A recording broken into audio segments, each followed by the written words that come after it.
minutes, giving you a rundown on how Wikipedia works, what goes on behind the scenes, and some tips and tricks you can use to figure out what's going on in your particular situation. So the first thing to start with is Wikipedia is designed to be a community encyclopedia, providing sort of all of the knowledge of the world, designed to be edited by volunteer editors, hundreds of thousands of changes per week, and all of those changes, interestingly enough, are recorded in article histories so that you can see what's happened with any particular Wikipedia page. Wikipedia is important for a few different reasons. It tends to be a definitive source for people looking for an objective viewpoint of something. People usually use it as a research tool to find out what's going on. I'm also happy to send out the slides if anyone wants to give me a business card so you don't have to take quite as many pictures. Wikipedia almost always ranks in the top 3 in Google for a keyword, person, or place. And if you do a desktop search on Wikipedia, the vast majority of the top right side of Google results is powered by Wikipedia content.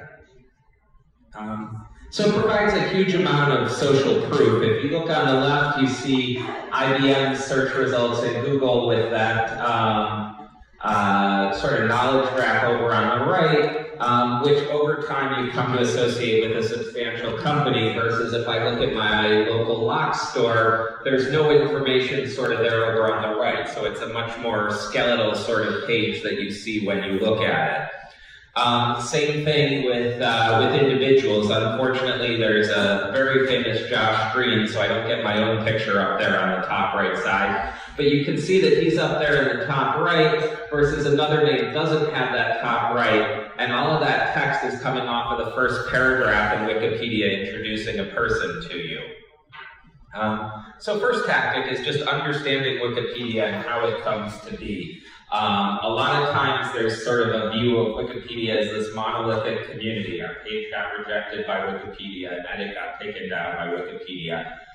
Wikipedia is made up by thousands of volunteer editors under the theory that anyone can edit Wikipedia. That's why you end up with some fun stories like Tyson Fury, the boxer, admits he's banned from using Wikipedia after he was caught editing another fellow boxer's page as part of pre-fight mind games. His strategy probably needs some work, but it's a good example of the editing principle that's there.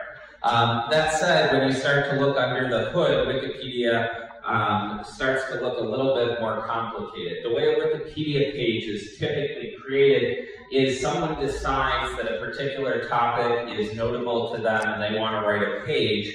They go in using, on the left side, what's called Wikipedia markup language. If you're looking at a Wikipedia page and just click edit, you'll be able to see all of that code if you're really a glutton for punishment. But that's what goes on in terms of the technical side of creating a page. And then pages are typically submitted and go through a review process where there are a bunch of drafts that the Wikipedia community is essentially evaluating to see if they should be an additional page in Wikipedia. There are actually 2 types of editing. One is the type on the right, which is the Wikipedia code, and then there's a visual editor on the left that looks a little bit more like Microsoft Word, which is designed to make it easier to edit Wikipedia, although you still have to follow all of the different rules that Wikipedia has, which can be somewhat challenging. One of the interesting things with Wikipedia is if you click on View History on any Wikipedia page, you can see exactly what's happened to that page over time. So you can see every edit, the identity, either username or IP address of someone who made it, the size of the edit, and then a summary of the edit where the editor is putting down what they changed and why, or should be. And then there are also undo buttons, so if it's a bad edit, they can get undone. And Wikipedia is a collective, so some people might undo an edit one day, other people might put it back the next. Often a source for people who like to control a message when the thing you're relying on changes frequently and uncontrollably. And this can go on. We've got clients where you can go back if you want to through 5 years of Wikipedia edits, tens of thousands of edits. Most of the time you're really looking at just what happened recently, because most of the time I would guess you're trying to figure out what's going on with a particular Wikipedia page.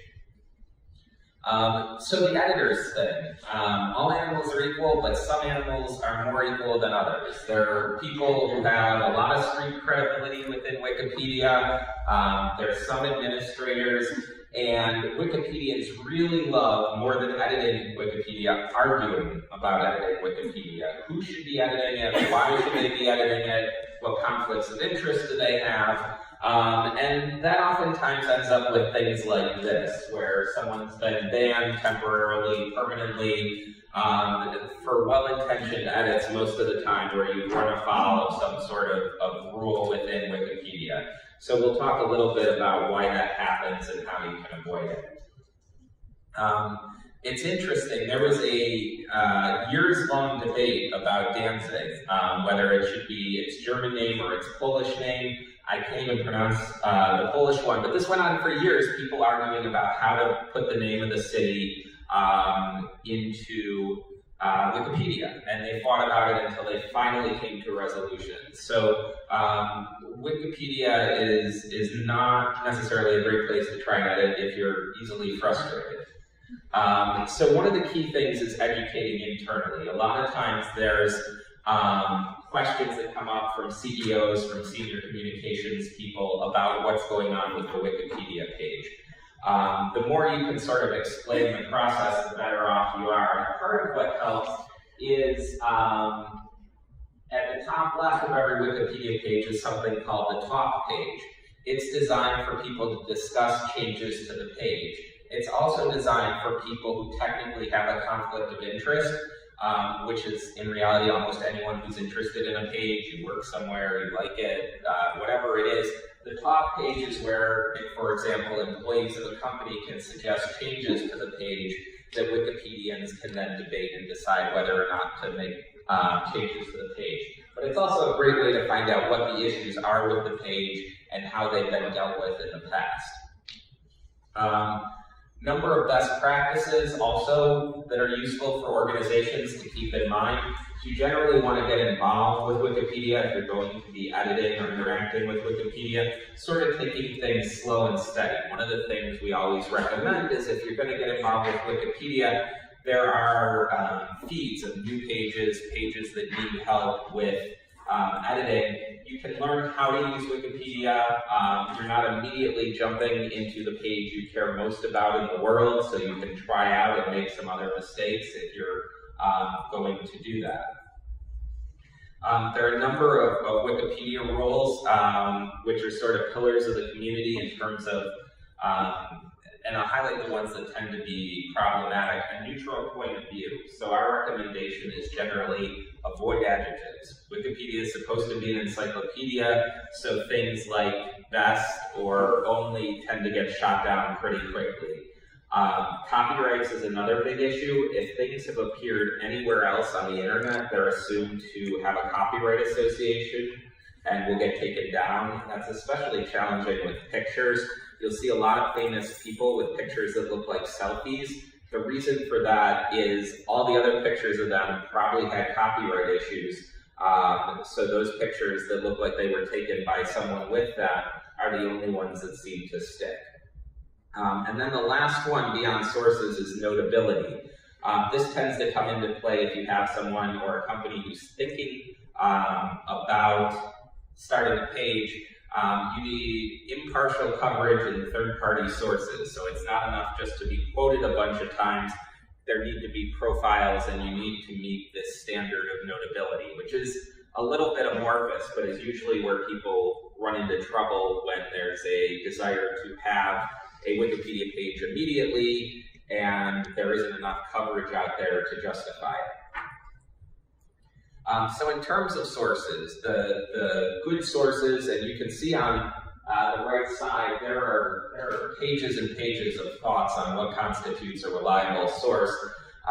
Newspapers, magazines, general news sources, academia tend to go really well. Self-published sources don't and are not considered notable. The idea being you can put anything you want on your website, on your press releases, on your blog.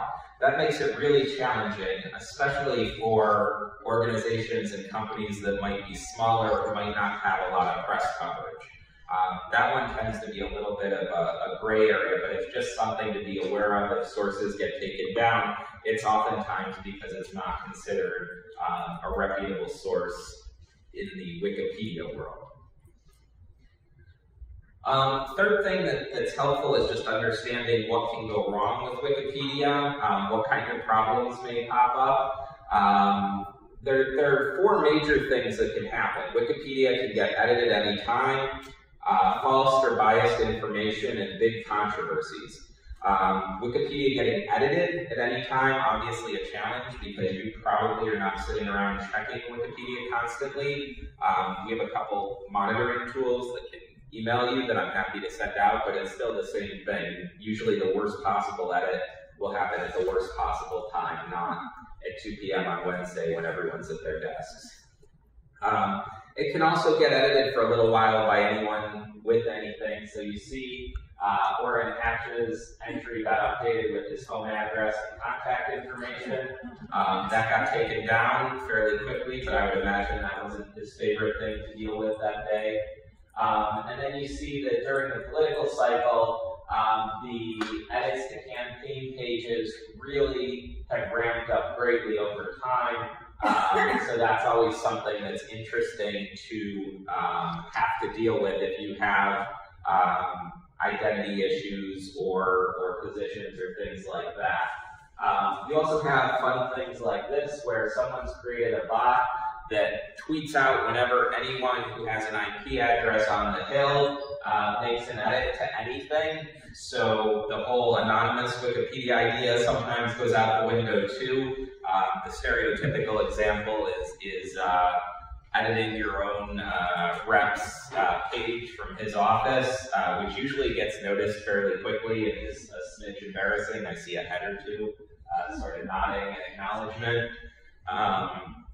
There's false information gets out there. Usually the big one is someone gets announced that they've died. Someone changes their Wikipedia page for 30 seconds before it gets reverted, takes a screenshot, and then you find out that someone famous allegedly died. There's a ton of lists of sample known hoaxes if you want to go down a rabbit hole about things like Lord Byron pet the crocodile and a honey badger as pets. People have spent the time to put these together. You also will see pages that are locked. Like there's a reason most religious pages are locked. Essentially, Wikipedia has thrown up its hands as a community, said this is pretty much the final version of this page, unless we have a really, really good reason to change it. And you can see things like this, the most challenging job of the 2016 race, editing the candidate's Wikipedia page. You have people like really, really digging into what an appropriate representation is of candidates. And then you can see the Kavanaugh nomination, a few other fun things have been frequent targets on the Wikipedia side of things. Where it becomes a little bit more practical is the controversies section of just about any page. Controversies can be short or extended for whatever reason. In this case, this is one about Puma, the footwear company. It's actually relatively positive about their employment practices, but it still has a very long section called Employment Practices that really invites more discussion of that than maybe the same amount of space devoted to their business. And then you've also seen it with issues, the recent Mississippi campaign. There was a lot of discussion on Wikipedia. Given it's where a lot of people go and you can actually see the traffic to each page if you want to, so you can get a sense of how many people are visiting your page, something to keep an eye on. Of course, if you're the candidate for Mississippi, you probably have bigger problems and Wikipedia is the least of your worries at that point. So the other thing that's really important is to have a plan as you're going through dealing with Wikipedia. Much like social media, knowing what you're going to do if certain things happen ahead of time is very useful. You want to keep track of what could need updating. What's the importance? If someone just updates a fact or a figure wrong, it's probably not all hands on deck. If your CEO is going on, say, a major television show, that might be more of a we need to fix things right now. Who do you want to do it? Is it an expertise that you want to have in-house? Do you want to have your PR agency on call for things like that? And then who's going to manage it? The other thing about Wikipedia pages is everyone tends to look at them. So it may not be the normal people who handle communications in your shop who might be concerned with it. And then know your resources. There's a lot to help you get started. We do sort of regular webinars working through some things. There are a number of really good training resources. There's something called the Wiki Education Dashboard if you're trying to find out more about Wikipedia or become an editor. And then who on your team can manage, so you know sort of who the go-to is if there's a situation where you want to deal with something. So one thing that we had talked about doing, and I don't know if technically we can do it, but if people have questions about specific Wikipedia situations, I think we've got about 5 minutes, and I'd be happy to take a crack at answering them for you. Okay, so one that I had gotten beforehand was, should you edit your own page? The answer is generally no. Like generally you would want to make an edit on that talk page to ask the community to make a change. The problem with some companies, and we deal with a lot of B2B companies, is the number of people who are sitting at home editing B2B pages recreationally is fairly small. If you want to make a change to, Star Trek Season 2, there are tons and tons of editors who will make sure that page is comprehensive. If you're worried about sales in your Canadian subsidiary in 2015, the number of people who are going to be reading that talk page and making updates for you is a whole lot less. So there are benefits to either putting it on the talk page or having someone who can update those sorts of things. One of the Wikipedia community challenges is that it is biased in certain directions. So if you update a page with factual information, which is most of the time what campaigns, organizations, or companies want to do, and have a citation, it'll probably stick because it's good information, it's helping improve Wikipedia, and that sort of goes back to the assume good faith comment from earlier. Other questions? Did you have one back there? No? You were just stretching? Got it. Excellent. One other thing that I would recommend strongly, if you want to try out Wikipedia, I would do it from someplace that is not your house or your office. Like coffee shops are good for this, but it is surprisingly easy, and if you were in any of the sort of marketing targeting discussions, to figure out where an IP address is coming from. So if you do edit from your company, your campaign headquarters, it's not that hard typically to figure out. So if you're going to start, I always recommend that you set up a username that is not your real name and try it out and see how it works for you. The challenge is if you're editing, say, a company page and you're Josh Greene, Director of Corporate Communications, you're probably going to get dinged for that at some point down the road because all of those edits are visible over time. So that's something to keep in mind as well. I think we've got 48 seconds left. So, actual question, yes? Just with you talking about fake name, doesn't it show credibility if you, as the organisation, are editing it and putting in facts that you can, footnote to other articles that aren't from yourself? Is that? Yeah, fake name might not be the term I would use, but Wikipedia has different shades of gray in terms of how you're supposed to update it. So if you are a representative of the company, you can absolutely do that as a representative of the company, post on the talk page, and hopefully your edit will get made. So that absolutely works well. It's the white hat way to do it. The challenge can be that you can post on that talk page and wait a month for someone to make that edit for you, which doesn't always go over well internally.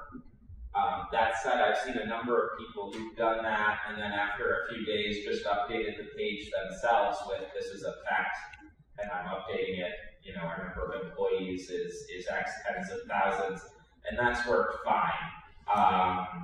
I'm more suggesting if you're going to practice editing, that you probably want to set up something to sort of act as a casual editor of Wikipedia. There have also been challenges where people have been doxxed because they've used their real name and they posted on something controversial.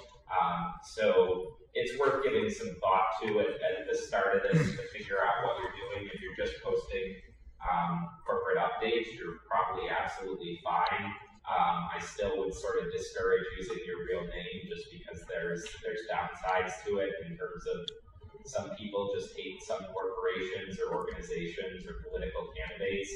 And who needs to be a target for that? But there are plenty of people who use their real names. Anyone else? I'm sorry if you already answered this, I was a couple minutes late, but I was working for a candidate over the summer who didn't have a Wikipedia page and wanted one made about him and what he was running for, and he had previously run for office before. But so how would you have to start like editing other pages to be able to make a new page? The only way I found to do it was to like pay an actual, like someone that's established as an editor to create the page. But is there another way to make a new one? Yeah, I mean, you have to be what's called an auto-confirm user, where you've been a member for 4 days and you know, I think it's maybe 10 edits.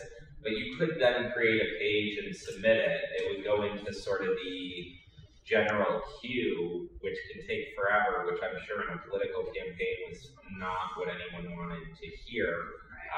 But yes, you could absolutely, starting from scratch, create an account, create a page, and have it be successful, especially if it's with someone who is notable.